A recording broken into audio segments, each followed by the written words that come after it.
सरकारी भर्तियों के पेपर लीक करने वाले सॉल्वर गैंग का नोएडा के कोतवाली सेक्टर 58 की पुलिस ने भांडाफोड़ किया।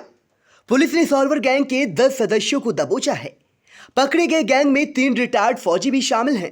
इनके पास से 9,15,000 नकदी, 2-2 लाख के 2 चेक, 2 कार तथा 28 विभिन्न सरकारी विभागों के भर्ती परीक्षा के एडमिट कार्ड भी बरामद किए गए हैं।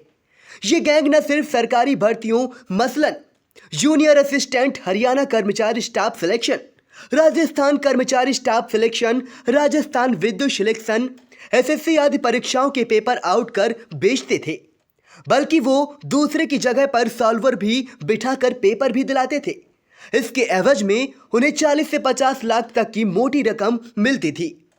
गैंग का खुलासा करने वाली पुलिस टीम को जॉन प्रथम डीसीपी द्वारा 25,000 का पुरस्कार देने की घोषणा की गई है। पत्रकार वार्ता में सॉल्वर्स गैंग का खुलासा करते हुए नोएडा के एडिशनल डीसीपी रणविजय सिंह के अनुसार ये गैंग पिछले 2 से 5 सालों से सक्रिय था और हरियाणा, राजस्थान, उत्तर प्रदेश, बंगाल और बिहार में अपना नेटवर्क फैलाए हुए था। ये गैंग एक सरकारी भर्ती के लिए 40 से 50 लाख रुपए तक लेता था। पुलिस के अनुसार इस गैंग में उत्तर प्रदेश के अलावा हरियाणा और राजस्थान के लोग भी शामिल हैं। यही वजह है कि इस गैंग ने बड़ी आसानी से महज 2.5 सालों में 5 राज्यों में अपना नेटवर्क फैला लिया और देखते ही देखते इन 5 राज्यों में कई सरकारी भर्तियों का पेपर आउट कराकर लोगों को बेच दिए। इसके अलावा कई भर्तियों में सॉल्वर्स को बैठाकर भी लोगों की परीक्षा दिलाई। आप भी सुनिए नोएडा के एडिशनल डीसीपी रणविजय सिंह ने क्या कहा। जी, सॉल्वर गैंग का खुलासा किया है और इन लोगों ने 10 लोगों को अरेस्ट किया है।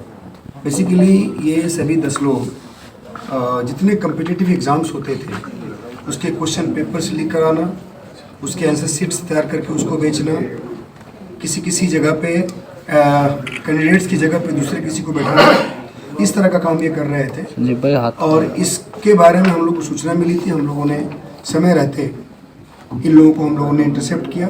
ये 10 लोगों को अरेस्ट किया है।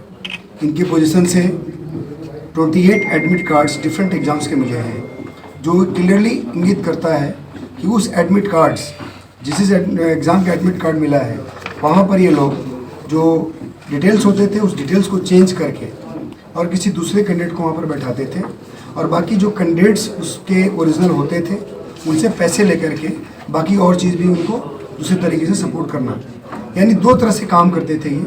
अगर किसी को केवल क्वेश्चन पेपर चाहिए और आंसर शीट चाहिए उसको अलग तरीके से दे देते हैं।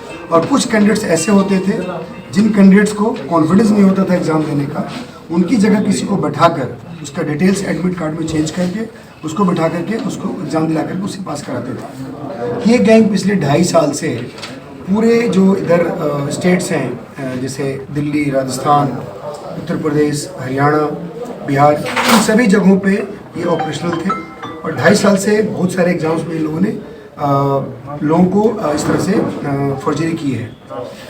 बेसिकली इनके पोजीशन से 9 लाख रुपए बरामद हुए हैं, 2-2 लाख के 2 चेक बरामद हुए हैं।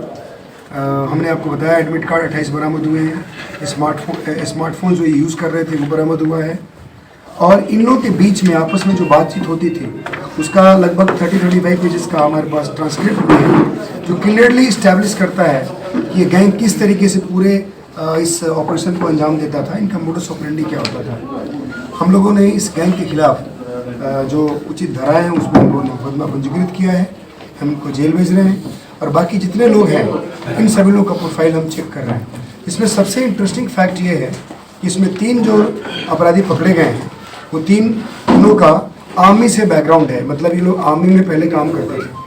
हम लोग ये प्रयास कर रहे हैं कि जिन लोगों को इन लोगों के माध्यम से नौकरियां मिली है उसके बारे में जानकारी प्राप्त की जाए। फिलहाल पुलिस पूरे मामले की जांच कर रही है। उम्मीद है कि जांच में और भी तथ्य निकल के आएंगे जिसके आधार पर आगे की कार्रवाई की जाएगी।